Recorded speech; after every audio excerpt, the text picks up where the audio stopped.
Airtime. Mark, 15 seconds until airtime.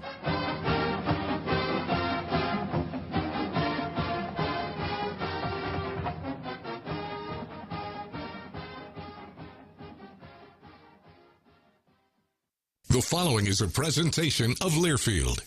Welcome to Duck Insider. Our whole athletic department, there's a level of expectations of success. Throw, catch, touchdown, Oregon. He can run and slam. He's back out for a three. Left wing is good. Deep to right field at the warning track. See ya. Really excited that we get to rep our Ducks and hopefully come back to Eugene with some championships. At the buzzer.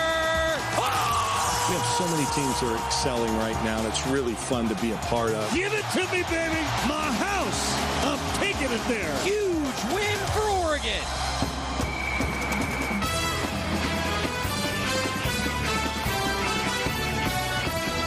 This is Duck Insider on the Oregon Sports Network from Learfield, presented by On Point Community Credit Union. Better banking, local solutions. Live from the Country Financial Studio, here's Joey Mack. Busy show today, and we begin with the man, the myth, and the legend that is H.J. Cohn, the Senior Associate Athletic Director for the Duck Athletic Fund, is here. H. Good to be back. Hey, I can see your face, and I'm glad about that. Yeah, well, I wish I could say the same. I mean, so good to see you, Joey. Awesome look you got going. You know, I just want you to know that I thought about, going into this interview and saying something along those lines, and I decided to take the nice approach, and you didn't, and that just tells me all that I need to know that about all our is right in the world. Yeah, all is right. Everything is normal then. Everything's good. I've never It is felt, great to see you, Joey. I've never felt as normal as I do right now talking to H.J. Cohn. What'd you have for lunch today? 2 for 5 mix and match Carl's Jr. It's kind of my tradition before I come on here. It sets the tone for me. I went with the double cheese and spicy chicken. Attaboy. Yep. Going out to golf later on this afternoon? I was there this morning. Nice. Was there yesterday. They're wrapping up, and they head down to Stanford for the good win. And kind of in a battle right now to try and get into third or fourth would be a good finish for them. There's a couple really good teams. Washington and Arizona State are both top 10 in the country. Utah's playing well, so some Pac-12 teams and then some other West Coast teams, so they're playing well. And the nice thing is that the Duck, you got your 5 guys that 5 qualify for 4 scores, but then we have a lot of individuals that get some time. So with a strong and deep roster, nice to see some guys get out there in tournament format and see how they play. That's Duck Invitational. We're going to tell you more about it later on in the show. Started yesterday, concluding today. It's a busy week for Oregon golf. I talked to Casey Martin out at spring football practice, of course, because Casey Martin is wouldn't he be there? He is the biggest Oregon football fan that exists. Am I right? Yep. No, he's great. He's excited. It was funny talking to him when we were doing the search for Coach Lanning, and obviously as his staff built out, there was a lot of rumblings going on, as we all know. And then when it finally got announced, he was just on cloud 9. He was so excited. And I think he understands, certainly after being here at Oregon for more than a decade, and the legacy that he's built, the foundation that he's built with the team. He understands the importance of recruiting. And not that recruiting didn't matter, but if you talked 15, 20 years ago, recruiting was just very different.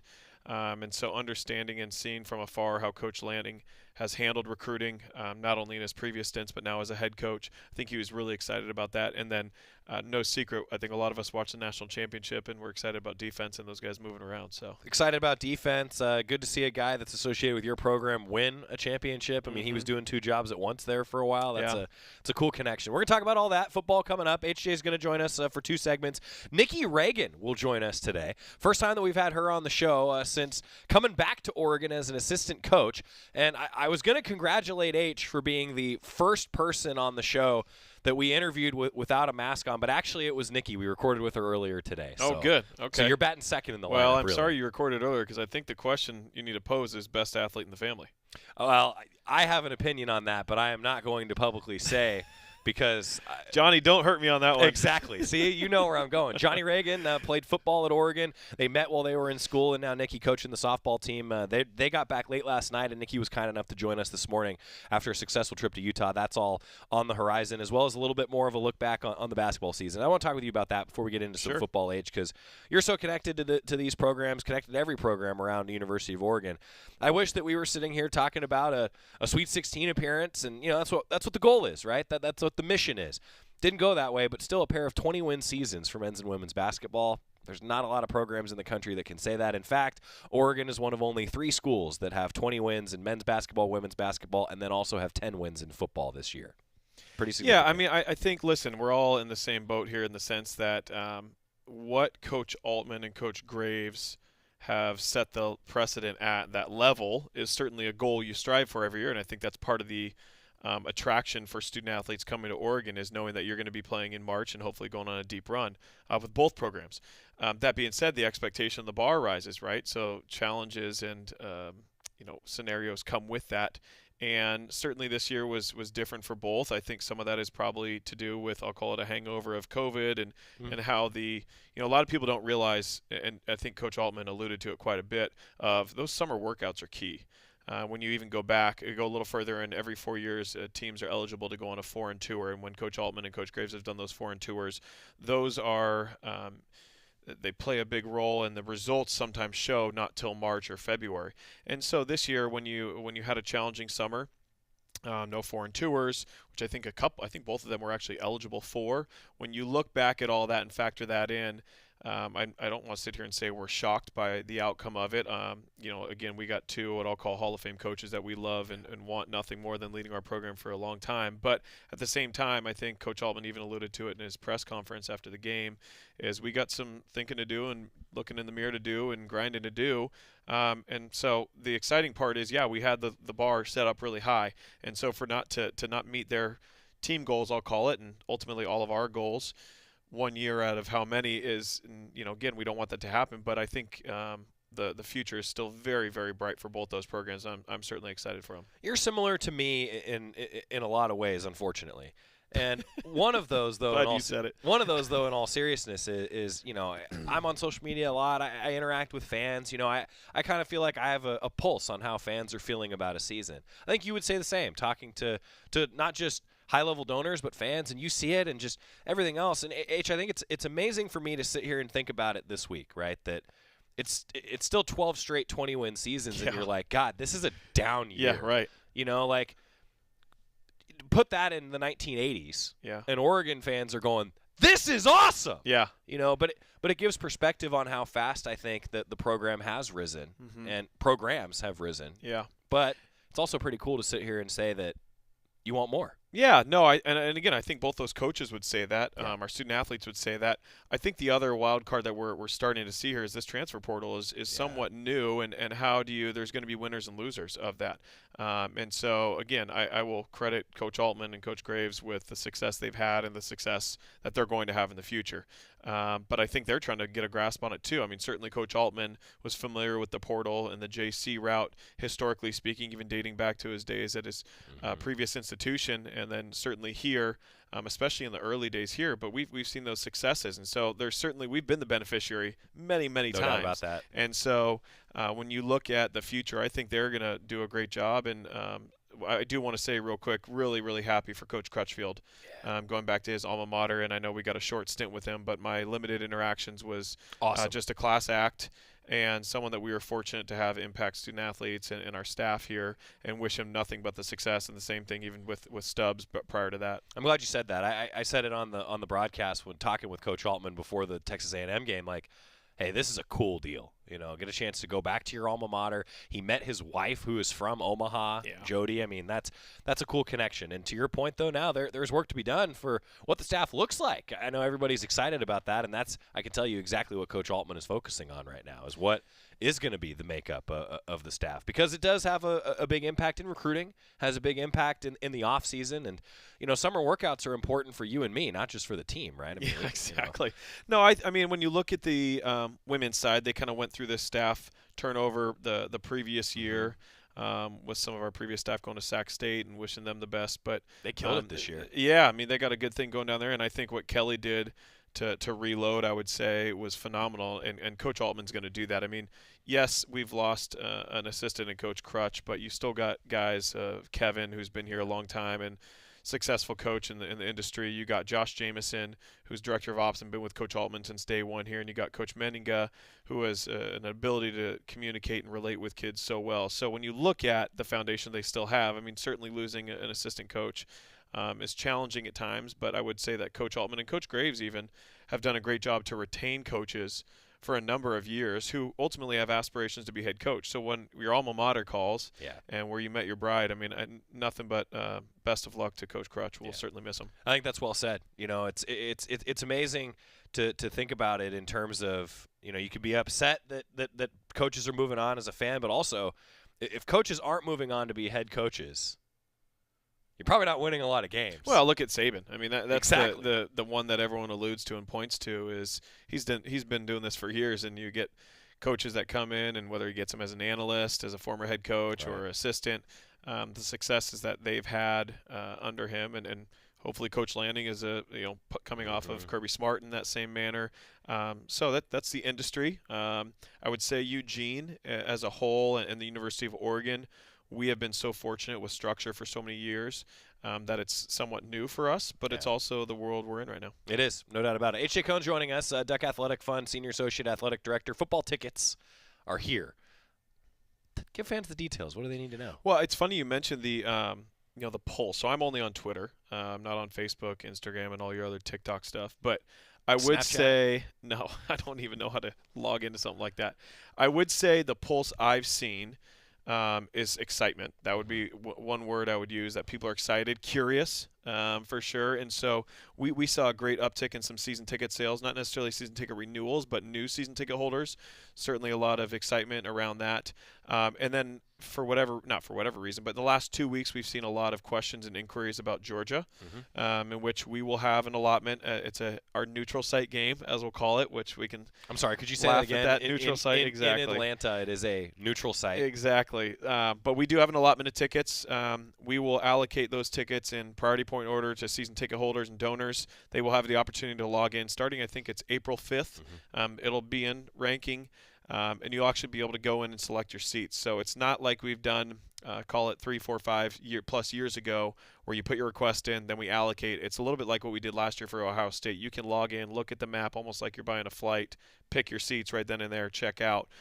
So we expect a great contingency heading out to Atlanta for that, not only from the West Coast, but we are the beneficiaries, as we know, and you guys have both been on the road to see our fans travel so well. Yeah. I would argue for sure in the Pac-12 we're the best traveling football team, away team. And then when it comes to a national exposure, we've been so fortunate to have this incredible brand that's been built up and passionate alums all over the country that I'll call it our East Coast Ducks and Midwest Ducks are certainly going to show out. You and I have talked before about some of like the alumni bases, of the University of Oregon. And as I think the U of O, not just athletically but academically, has grown as an institution, there's a lot more alums in the Bay Area and in Phoenix and in Seattle and in Los Angeles. I don't know what the top 5 are anymore. You're going to know better than me outside the state of Oregon, but having some of those East Coast ones, do you feel like this is maybe the first? I feel like it is one of the first ones where it's like, hey, this is an East Coast game, and we get to see all those East Coast Ducks at this point. Yeah, well, a couple things come to mind. We played at Virginia, and I'm going to say 2013 or something. I think that was 13. We saw a really good contingent out there. Beautiful campus, really cool stadium to see people to come out and support us. But also a testament to the likes of Roger Thompson on campus, who heads up our enrollment. He has really done a great job, and I think Roger's been here, almost a decade now, of shifting to almost the athletics culture, where he said, okay, we have a brand that is very sought after, and we want to be able to recruit. And so when we play in these football bowl games, whether it's in Texas, California, Arizona, Nevada, and then when you factor in the preseason, the non-con games such as in Atlanta or Virginia, he has done a great job about bringing a team out there and putting together almost like a recruiting weekend in these hometowns of prospective students. And so when you factor that and then the emphasis that they've put on keeping really good kids in state and coming to the University of Oregon, whether it be scholarship opportunities through Pathway Oregon, he's done a really good job changing and shifting that narrative. And so that is, I think, only continued to help our brand grow and our alumni base grow in a national landscape. That's great insight. I have multiple follow-ups. We got to get a timeout. H.J. Cohn is here. He's full of Carl's Jr., and we're back after this on the Oregon Sports Network from Learfield. Money isn't interested in the fact that you dream of going to Greece, and it doesn't pace at night wondering how you'll pay for braces 3 times. The point is, money without people is just money. Only people can use it to run the family ranch, buy their first house, or adopt a happy old dog. To us, the powerful thing about money isn't money at all. It's helping you harness the power of yours. On Point. People are the point. Federally insured by NCUA. Equal housing opportunity. After 2 years of construction, my wife and I finally moved into our dream home. So when a bathtub fixture broke, causing major water damage, I was glad we had the home insurance protection we needed. How do you know your home is protected? Talk to a Country Financial rep like me, Nick Simon. We can help you understand your options and select coverages to meet your needs. Then if something happens to your home, you won't have any surprises. Need the right coverage for your home but not sure where to start? Visit TakeSimpleSteps.com or contact a local Country representative. Your daily dose of Oregon athletics. This is Duck Insider from Learfield.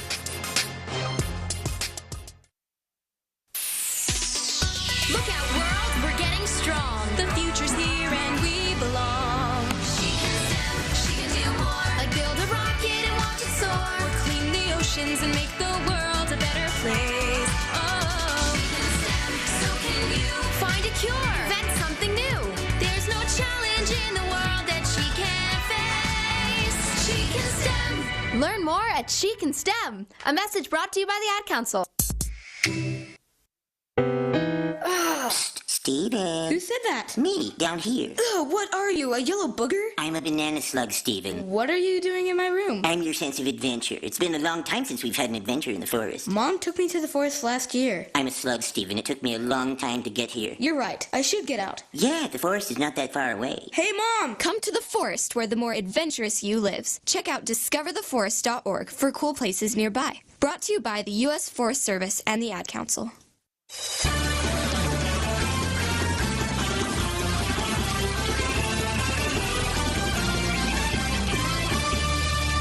We're back inside the Country Financial Studio. Duck Insider, presented by On Point Community Credit Union. H.J. Cohn is with us. He's the Senior Associate Athletic Director for the Duck Athletic Fund. We've been talking about basketball, football season tickets, Georgia tickets, a lot of intrigue. GoDucks.com/FBTIX if you're ever curious.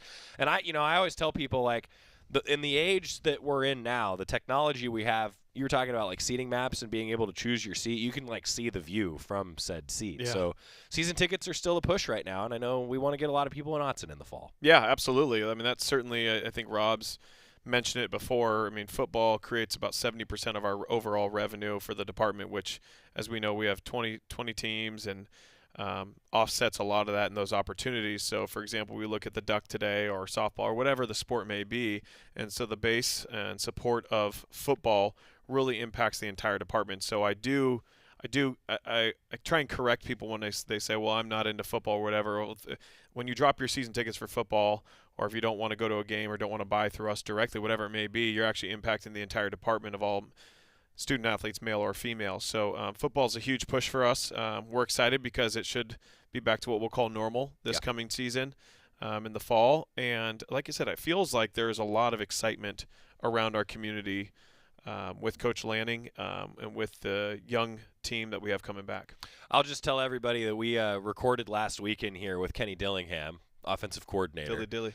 Yeah, he brought the energy on the radio spot that you're going to hear throughout the Eugene and Portland communities. It was something else. I got a great story about him. So we're at this event about 2 weeks ago, and I said, all right, I got a question for you. And we're sitting there just him and I talking. I said, how much did your life change? And I kind of paused, and I think he thought I was going to say when he got the Oregon OC job. I said when Bud Light made a commercial just referenced Dilly. He goes, I'll never go buy anything else the rest of my career. So I kind of caught him off guard, but he's good with Dilly. He's a great guy. Got to spend 2 full days with him and really get to know him as a person and his wife and their growing family, and found a place in Eugene, has really embraced it and enjoyed it. Yeah, that's cool. That this entire staff, they bring a lot of energy, but a little bit of the inside the process, if you will, pull back the curtain. Just when he came in to record that radio spot, he was great. Just the energy is off the charts.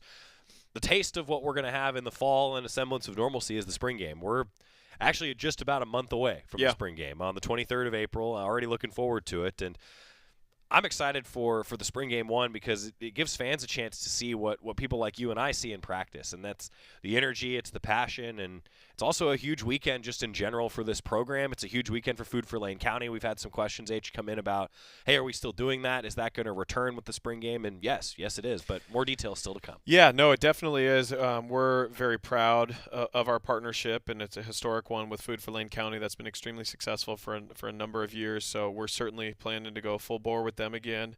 I would say as much attention's on football and spring game that weekend, there's a number of sports being played throughout that weekend. So I want to say in the next week or two, we're going to put out some opportunities for someone that wants to take in, as my dad calls it, a full Duck sports weekend where he goes to everything and anything he can between baseball, softball. He's the fan we like. He is, yeah. So there's a lot of events. Football certainly is one of an anchor, if you will, because we've had time off since the season ended, and to be able to see kind of a lot of ways a new and refreshed team between offense, defense, style is going to be exciting on April 23rd. We really want to make that a big push for fans to get out there, support our kids, but also support the community with Food for Lane County. There's going to be some more logistic details about the spring game, but to give you a little bit of an inside peek, soccer is going to play at 11 a.m. that day. You can come in early, and parking's actually going to be cheaper if you come in at the time for Oregon soccer. Spring game at 1 o'clock, then Oregon baseball is at 3 o'clock. We're actually planning to have one continuous broadcast of spring game and baseball for those of you listening on the Oregon Sports Network. So I will be running around on the sideline at the spring game. Then we're going to time me to see how fast I can get from the sideline at Autzen to the broadcast booth at PK Park, because I have one commercial break in order to get up to the broadcast booth at PK to then do pregame with That's Mark good because we Wazikowski. can't bet on sports, so we'll bet on times of you. So we'll Yeah, take that's some not an NCAA over-unders. sport. Yeah, we'll take some. Certainly it's not. You're not even close to that, Bub. But Absolutely not. we will get some over-unders going, and we'll get some side wagers. There you go. Parlays. Are we allowed to say that on Duck Insider? Yeah, sure. I don't even know. Yeah, Okay. it's betting on Joey's skill set and ability to get from point A to point B. I think we did this once before where it was like, how fast can I get there? And we timed it from goalpost to door of the PK press box. Yeah. And I think I clocked in at like 2 minutes and 12 seconds or something That's good. like that. That's strong. I believe in you. But it's a lot of steps, H. Yeah. I was a younger me when we did this before. Oh, I hear you on that one. The other thing I would say about the spring game is, and I don't want to share any secrets yet or announcements, but I know this football staff and our marketing department is open and excited to do some fun things and engage the fans. Yeah. So, like I said, I don't know everything specifically and what's going to be finalized, but I do know there's going to be some engagement opportunities and really create kind of this festival idea where PK Park, Autzen Stadium, Pape Field, Jane Sanders, Hayward. There's just a lot of opportunities to do some fun stuff. So if you're out of towner, great opportunity to come in and have an efficient weekend and seeing a lot of things, whether it's bring your kids.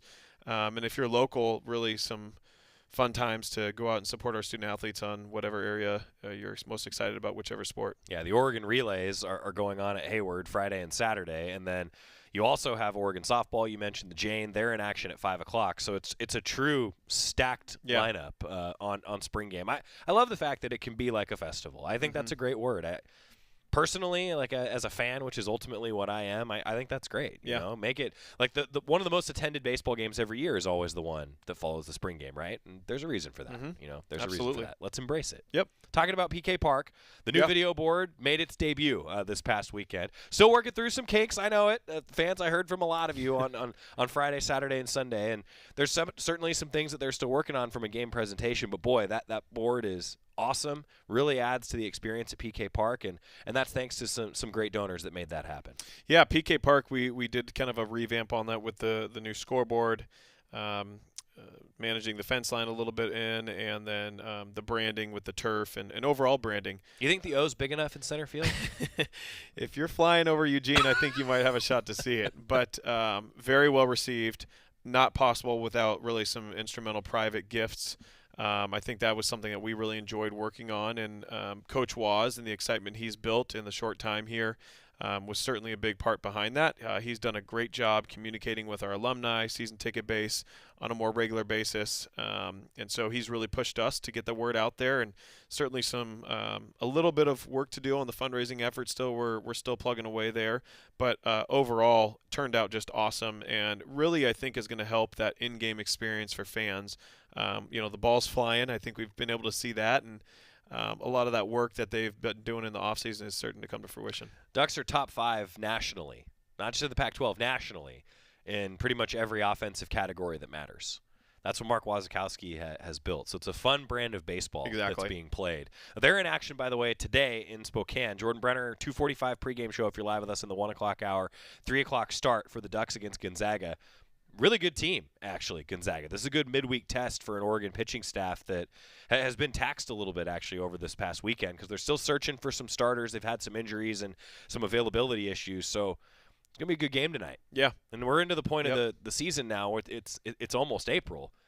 Meaningful baseball games in April and May. And the Ducks, by the way, sole possession of first place in the Pac-12 standings right now. Yeah, it's going by quick. I mean, it does. And these are important games. When you look back at the end of the year and when they're doing the NCAA seedings, you probably as a coach, I'm guessing you look back, if we just had that one game that we felt like we had and then we lost it at the end or something. And so all these games are really important. And when you factor in the home field advantage, if we're able to host regionals, that is a critical time for Oregon athletics and Oregon baseball specifically to build upon that excitement from last year and then getting out of that.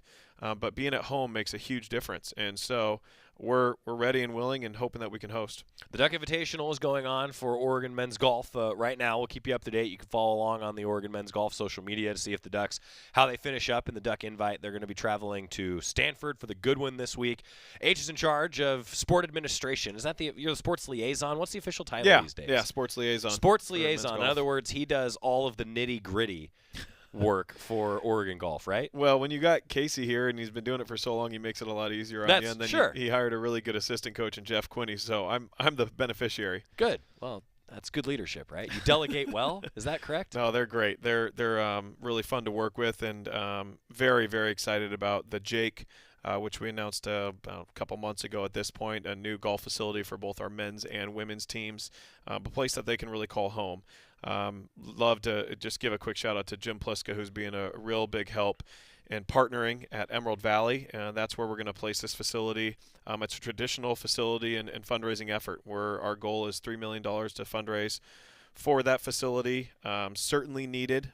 We've been working on kind of coming up with the right plan for a number of years and had some opportunities that never came to light. But now that we're here and we're going full speed ahead with the Jake to honor Peter and Jan Jacobson, many of which people didn't know. A lot of people know Peter played here, but Jan actually played here too, which is really cool part of the story.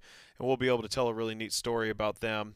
And then ultimately, hopefully get to our goal and continue to see that come on stage. I don't know, probably early part of next calendar year. It's going to happen pretty quick. So we're out there really talking to a base of people who have at some point said in the last 10 years, and you look at the success of men's and women's golf, and certainly even definitely this year with the women's side, there's a group of people out there that for a long time have said, hey, when you guys do something for golf, we want to know and we're in and we're ready to support. And that group has really stepped up. So kudos to them and a huge thank you to them for their philanthropy and support to be able to get the Jake to really come to life and get us off to a momentum that we needed to start the project and now hopefully wrap it up here in the next couple months. So ground breaks soon, and you heard it here. There's Permits more are info. filed. Yeah, there's more info on GoDucks.com, actually, for those of you that are interested, like, hey, how do I get involved to support the project? It's out there on GoDucks.com. Should I just give Justin Fisher's email? I mean, is that? Yeah, seriously. No, Justin's doing a great job leading that for us. He has a passion for golf, and previous to coming back to Oregon, he was at Oregon State and helped them on the golf project and kind of led that. So it was very fitting for him to take a leadership role, and he's done a great job with it. Now, just give out his home number, cell phone. What else does he have? He's not on social media, I can promise you that. Okay, so you can't reach out to him on social media, but yeah, so this is a fun project though, and I'm really looking forward to seeing it come to fruition. That, you know, H, as you've gone through and helped and facilitated a lot of these projects, just how do you describe the feeling when one of these is done? You know, like when you're at PK Park over the weekend and you see it in action after all the hard work that from you, your staff, everybody else, all the time, the energy. I mean, there's so many of these capital projects that have been done around Oregon athletics now. Just what's that feeling like for you when one of those projects is finally completed? Yeah, I would say first off, it's a collective effort. I mean, when we're talking about the Jake, we've had multiple meetings with the coaches, with the architects, with the contractor, branding and so forth, and then internally with our own team who's going to go out and talk to people that have at some point said, hey, we'd be interested in supporting and educate them on what we're doing and ask for their support. So it's a team effort, first and foremost. Secondly, I would say the most exciting thing for me and I'm thinking of one person particularly in my head, is all I am is the conduit. So it's not my donor. That donor is supporting University of Oregon athletics, and our student athletes and coaches. So when I look at, when someone says, okay, I'm ready, this is the number I'd like to give and support this project, the exciting point for me is the benefit it's going to have, not only on student athletes, but take the PK Park, for example, the scoreboards benefiting everyone in the stadium on a game day. But then the fulfillment of what that person cared about and what they wanted to impact and being able to fulfill that, like I said, all I am in that case, or another development officer or someone else in our department, is the conduit to bring those two together. And once you get that, I mean, certainly the actual facility or the capital piece is exciting to see, but I think the emotional side gets lost sometimes. And so to see people get excited on both ends is what really gets me going. That's good stuff. H.J. Cohn, appreciate you, buddy. Hey, thanks for having me. Hey, anytime. Do we miss anything? What else do fans need to know? No, excited. Spring game, April 23rd, full weekend of Duck sports, and love to have you there. Hey, you'll be there. I will. I'll be clocking you. Yeah, good.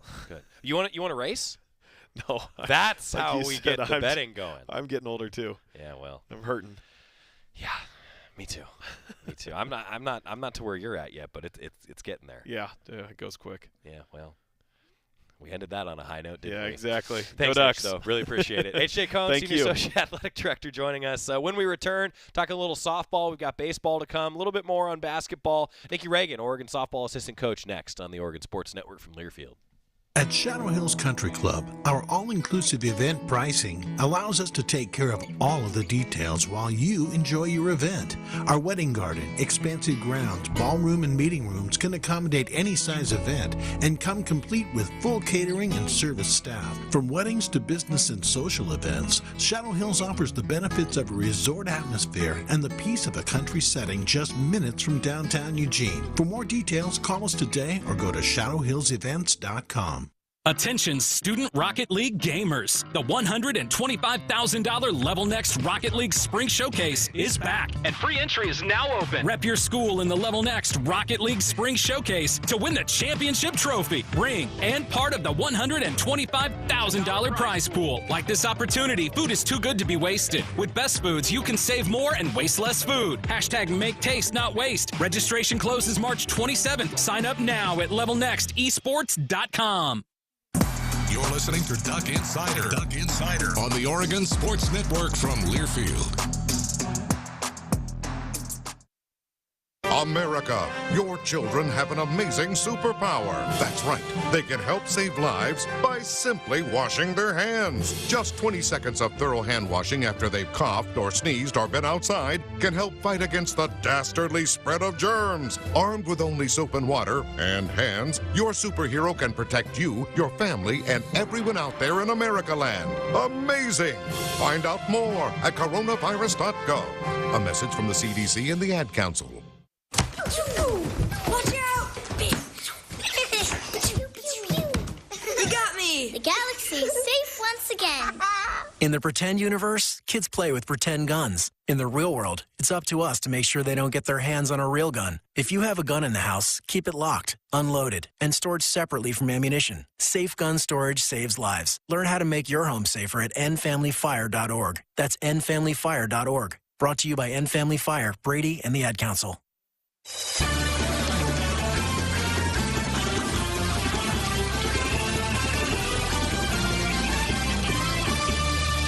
Welcome back inside the Country Financial Studio. It's Duck Insider, presented by On Point Community Credit Union. So I got to tell you, this is the first interview that we have done in the studio since the University of Oregon has lifted the mask requirement. Ooh. And now that means Nikki Ragin is the first one that you get to see. So, hey, Coach, thanks for being here. Yeah, thanks for having me. Honored to be the first. Well, yeah, this is we're actually taping this in the morning because the team is practicing. So H.J. Cohn, who you just heard on the show, he thinks that he's the first. He's not. He's not. So you can hold that over H.J. now forever. Now, you don't know this. I didn't tell you this before we started going here. But everybody who comes on the show for the first time has to tell their 2-minute life story. Okay. Now, a lot of fans already know most of your 2-minute life story, but this is your floor. There is a timer. There's a leaderboard. Closest we've ever gotten is 1 minute 59.56 seconds. To tell my whole life story. Yeah. Whole life story. As close as you can get to 2 minutes. You ready? I'm ready. Go. My name is Nikki Ragin. I grew up in Covina, California. I am the oldest of 3 children. My mom is Stacy. My dad is Rolando. I grew up in a sports family. My dad played baseball. My mom was a cheerleader. I played volleyball, basketball, fouled out too much in basketball, so that's how I ended up in softball. Played travel ball when I was about 11 years old. Went to Mater Dei High School, graduated there in 2013, came here in 2013, played here from 2013 to 17, met my husband Johnny, and then we got engaged in 2019, got married in 2021 because of the whole COVID deal. And then I coached at Biola University. I was the assistant there in 2018, then became the head coach in 2019 or 2018, right after the season after. And then I ended up back at my alma mater here. So yeah, that's pretty much my life story. That was a minute 2. So you have a whole other 58 seconds if you want it. All right. My younger sister's name is Charlize. She's a senior in high school. She'll be graduating this year. My brother is a firefighter in Dallas. And I think I'm the loudest, probably most rambunctious out of my siblings. Okay. My brother gets into the most trouble, but I'm like the rule follower, but also very loud. My sister is very soft and sweet, so we're very different. But I have a huge family. I think my grandparents have about 30 great-grandchildren. Wow. So yeah, grandchildren and great-grandchildren. My mom has 5 sisters and 1 brother, and then my dad has 2 brothers, and then I have lots of cousins. So I grew up with a big family, loud family, talk with our hands a lot, so holidays are always very interesting. But yeah, that's how I kind of grew up. That's a little bit my backdrop. That was a minute 56 total. Well done. Thank you. Well done. That was good. Nikki Ragin, everybody. The story. Yeah. Close-knit family, I take it. Yes. Very big family. Competitive growing up? Competitive. My dad does not like to play games with us because he says we cheat and we're too competitive, especially in Uno.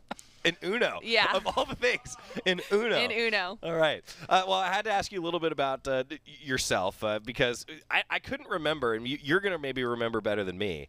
When you were playing, I remember doing shows at the Jane and just sort of having and even now that I'm saying that, even at Howe Field, like I did shows. I think that you came on a few times as a student athlete, but I was trying to think, like, how often did that happen, right? Like, when was the last time you were actually on Duck Insider? It was probably at least 6 years ago. Yeah, I would say maybe my sophomore year. Yeah.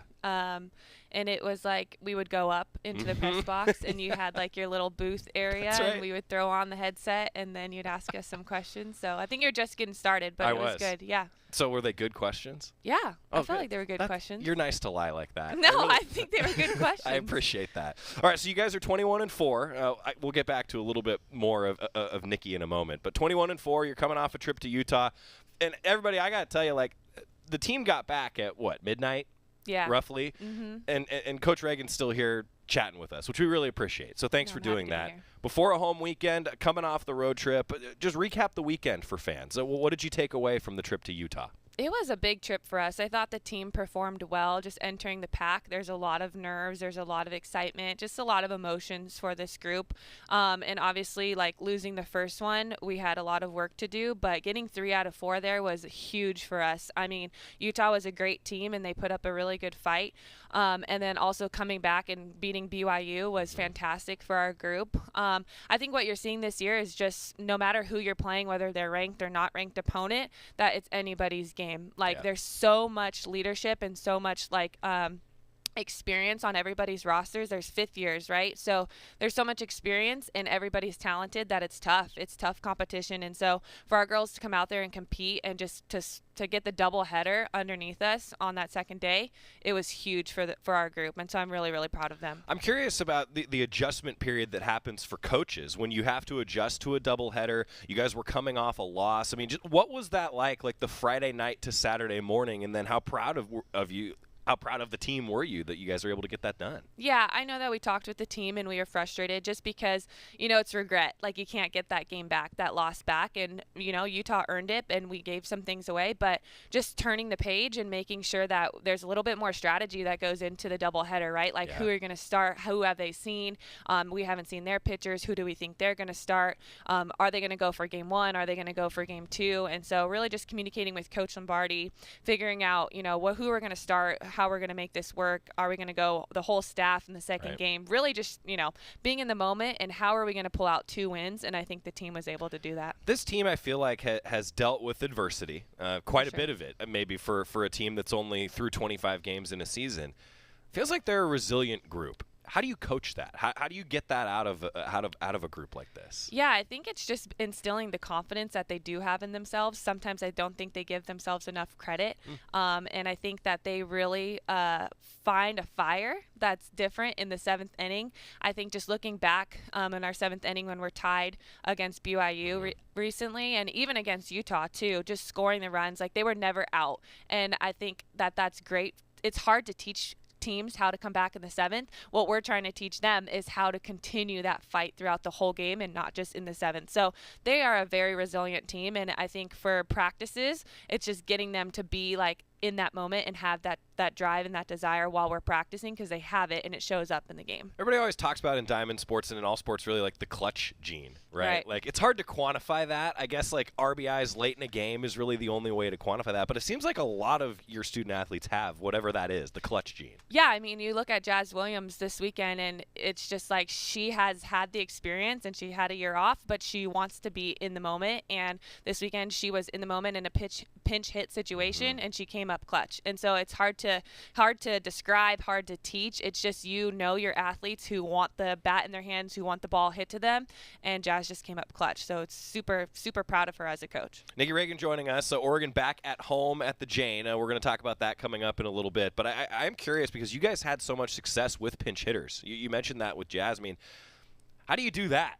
I honestly believe that is one of the hardest things in sports is to be a pinch hitter in a diamond sport. Yeah, I think day in and day out we talk with our athletes just about being ready for any opportunity that they get. I mean, we have a really, really talented group, and Coach talks all the time about the depth that this team has had, and this is the most depth that we've had in a long time. And so every day is a competition at practice, and they're fighting for a spot. And when they get into the game, their role is just to celebrate their teammates and then be ready for their opportunity. And so I think this weekend, you could really tell in the dugout, people were watching the pitcher, they were getting the counts, they were like locked in, and then it paid off when they got their opportunity. And so it's a job of the starters really to get the runs on the board and give other people opportunities, and I think they did that this weekend. You guys had a record 9 steals. It's a program record, 9 steals against BYU.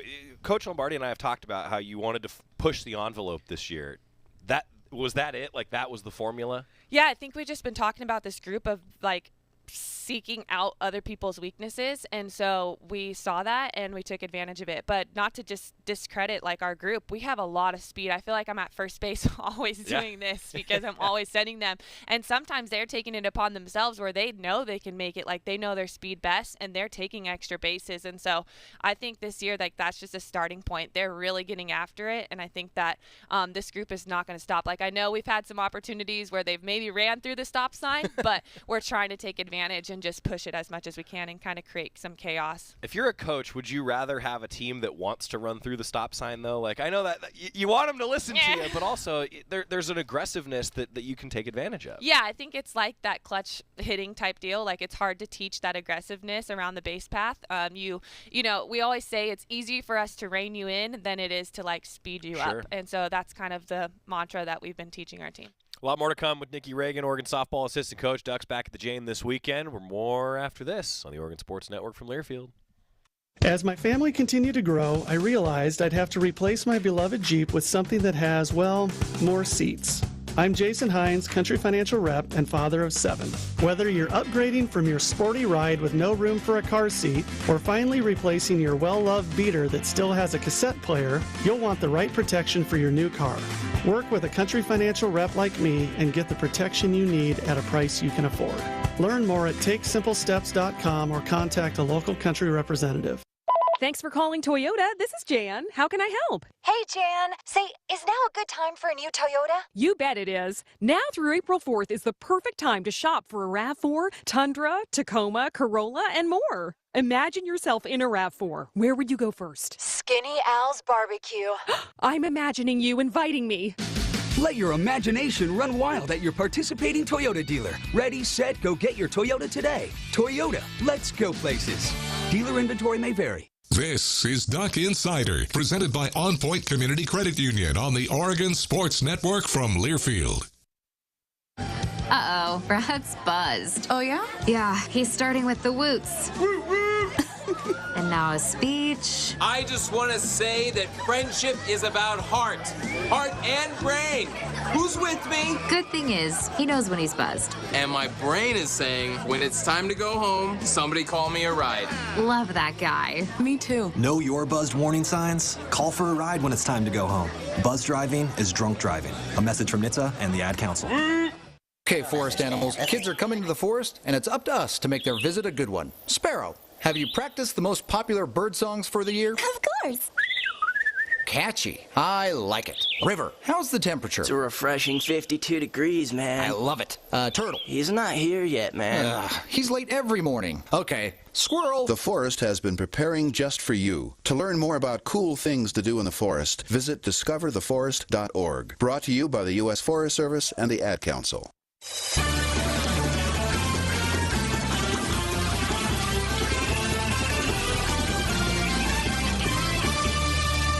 Welcome back to Duck Insider, presented by On Point Community Credit Union. Joey Mack in the Country Financial Studio. We continue our conversation with Oregon softball assistant coach Nikki Ragin. I'm curious for you and talking about the way that this season has gone. Coach Lombardi and I have discussed the defense a lot, how early in the season, now to where you guys are, just how much the defense has improved. She gave you a lot of credit for that when I was talking to her recently. What have you done in practice? Take fans inside the process of getting the defense to be where you want it to be. I mean, I can't take any credit. I have great athletes here, and we've done a great job recruiting, and the girls just needed some, experience, and I think I provide that from them. I see myself as an extension of leadership for them in the infield and in the outfield, and I think just a credit to Alyssa, Coach Palomino Cardoza, and she's been such a tremendous help in the outfield for me, taking her under my wing and just seeing her help and develop our outfielders, but also create the mindset.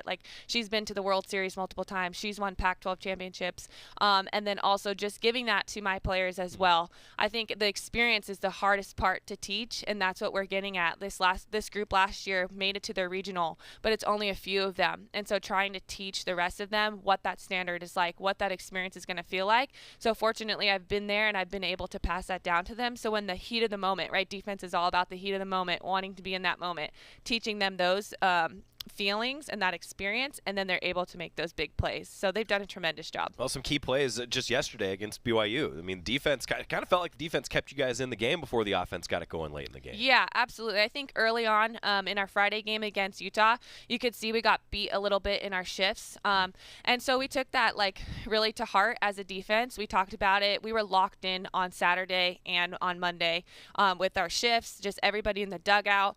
You know, it's hard as a coach. I'm watching everybody out there, and then you need some help. So we have people at the end of the dugout helping us line people up, but just really trusting, me as a coaching staff. Sometimes it's hard. I tell a shortstop to move all the way up the middle, and she's like, "Coach, we got this huge hole," but then next thing you know, boom, there's a smoked ball up the middle, and she's right in position. So it makes it all worth it when you can earn the trust of your players by putting them in the position to be successful, and then they end up being successful. And that's a lot of homework that goes into that, right? Sure. So I'm kind of curious, since you played relatively recently, how much has video and the way that you can scout your opposition changed the game of softball over the last decade or so? Yeah, it's definitely changed a lot, and I'm learning a lot too. I'm learning a lot from Coach Lombardi and Coach Martyr, and just taking it all in. I think it's awesome to be standing next to Coach Lombardi, who's one of the best, if not the best, pitch callers in the nation, and in this game. So it's really cool to be standing next to her, and she'll be like, "This ball's going right there," and I'm like, "Oh yes, I'm gonna have her positioned right there already." We're getting in sync and we're learning each other, so it's really paying off, and it's nice. I asked her one time, maybe 2 years ago, we would never be able necessarily to put this out to the world, but I wanted just a recording of her doing exactly that, because she had mentioned to me that'll happen sometimes, and I just that's the kind of stuff that like amazes me, right? Like, I'm basically a paid fan, right? Like that's my job, and I think that's amazing, the amount of homework, because I see it, the film study, that the sleepless nights. Yeah, for sure. I get it. All right, I have to brag about you a little bit, and then we're going to talk about what's coming up this weekend. You're a 2-time All-American, 3-time Pac-12 champion, 3 Women's College World Series appearances. Nikki is top 10 in runs, hits, RBI, home runs, and batting average here for Oregon softball. Safe to say that one of the best players that we've ever seen. So connecting to your student athletes, how did you go about doing that when you came back as a coach? Because I say that, and I feel like if I'm a student athlete, I'd be a little intimidated. I'll be honest with you. How did you go about doing that as a coach? What was your style? I mean, I'm still learning, but I think what I try to do is just get to know them as a player, as a person more than a player, and then that helps me to coach them better. I had some awesome coaches, I think, throughout the years that really got to know me as a person, and then it helped me as a player, and that helped develop me and shaped me, and I think I can coach my players better by knowing them more off the field than on the field. What makes them tick, what makes them happy, what challenges them, what encourages them, what are they driven by, and so a lot of our athletes that we get, especially here like at Oregon, they're all intrinsically motivated. Like, I don't need to extrinsically motivate them, and so it's just about kind of instilling confidence in them, seeing what they do well, and also reminding them of that, and then also working on just failure recovery. I think that was one of the biggest things that top athletes do well, is just recover well from failure. And it's not that we don't want to fail, it's not that we enjoy failing, it's just we understand that it's a part of the process. And I think that that's one of my best qualities, I would say, maybe as a coach, is just trying to help my players understand that we're going to fail, we're not going to be perfect, but how do we build and get better from that and try to fail less often. Did you learn that as an athlete? How did you figure that out yourself? Yeah, absolutely. I would say I came in very immature as an athlete, not having realistic expectations as a freshman or a sophomore, just thinking trying to reach for the ceiling and then being so disappointed when I didn't always get there. And I think junior and senior year were my better years because I understood how to handle my emotions, how to handle my failure, and then understood that I wasn't going to dwell on it. And I think that's what gets our teams to be good teams to great teams, is our athletes having a better a recovery system is essentially what we call it. And so I think the girls are really understanding that, and just understanding it's okay to fail, but we don't want to. We're not accepting it. We're just understanding how do we move on from it. It's a mental game. Right, absolutely. Yeah, it's a mental game. All right, I got to ask you about getting back at home at the Jane. Okay. But before I do that, did you always want to be a coach? Did you think about that when you were playing? No, really? I did not want to be a coach. I was done playing after 2017. I wanted to just hang up my cleats. I got into a master's program actually here at the U of O, but Johnny was away playing and I was far from home, and there wasn't really an opportunity for me to stay with the team and help out. So I got a call one time to go coach at Biola. It's closer to home. I just took the opportunity. So I stopped the grad program, went home to coach, and then all of a sudden I just stayed in coaching. So you fell in love with it? Yeah. For sure. That's cool. I didn't know that. So that's really, really awesome. Because I think the last time, I was trying to think about this too, the last time you and I saw each other before you came back to get the job, you guys were at a football game. I think believe, so. Yeah, right? I remember walking up the parking lot. Yeah, and I now that you say that, you just reminded me with the master's program. I remember you were saying I don't know exactly what I'm going to do, and now here you are. I mean, it's just, I think that's so cool hearing you talk about that, just how you fell in love with it. And well, I mean, look, we've talked to you for now 17 minutes, and I still have half of my bullet points to get to. So thanks for taking the time. Yeah, it was really fun catching up with Nikki Ragin. She is absolutely a stud in the industry. Really looking forward to seeing her career grow, and really enjoyed catching up with her because it had been a while since she and I had actually gotten a chance to sit down and talk since she came back. The Ducks back at the Jane against Cal. They've got a 3-game set against former Oregon assistant coach Chelsea Spencer, who's now the head coach at Cal. There's going to be some competition there between these two teams. Get a timeout when we come back. A little bit of a preview for Oregon baseball tonight against Gonzaga on the Oregon Sports Network from Learfield. After 2 years of construction, my wife and I finally moved into our dream home. So when a bathtub fixture broke, causing major water damage, I was glad we had the home insurance protection we needed. How do you know your home is protected? Talk to a Country Financial rep like me, Nick Simon. We can help you understand your options and select coverages to meet your needs. Then if something happens to your home, you won't have any surprises. Need the right coverage for your home but not sure where to start? Visit TakeSimpleSteps.com or contact a local Country representative. From the weight room to the classroom, on the field and off it, On Point proudly supports University of Oregon athletics because student athletes do so much more than bring us pride on game day. They bring our entire community together in Eugene and all across Oregon. So whether you're watching the game in the stadium, at home, or at your favorite local business, their success makes all of us stronger. On Point Community Credit Union. Join in. OnPointCU.com. Federally insured by NCUA. Equal housing opportunity. More Duck Insider coming up on the Oregon Sports Network from Learfield. Tom has been a teacher for over 40 years. One day, I think one of the students had asked the question and he didn't remember the answer. And I also noticed that he was letting his class out earlier than they were supposed to let out. I was really starting to worry. Levi and I talked about how it would change our lives, but he was there beside me. When something feels different, it could be Alzheimer's. Now is the time to talk. Visit alz.org/ourstories to learn more. A message from the Alzheimer's Association and the Ad Council. Okay, men, this is your time. Maybe you didn't choose this, but you're here now. You're gonna go out there and be an all-star caregiver. Cook, clean, be there emotionally and physically. You gotta dig deeper. Drive them to physical therapy, doctor's appointments, because that's what caregivers do. Don't give up. Show the world that you're tougher than tough. Caregiving is tougher than tough. Find the care guides you need at aarp.org/caregiving. Brought to you by AARP and the Ad Council.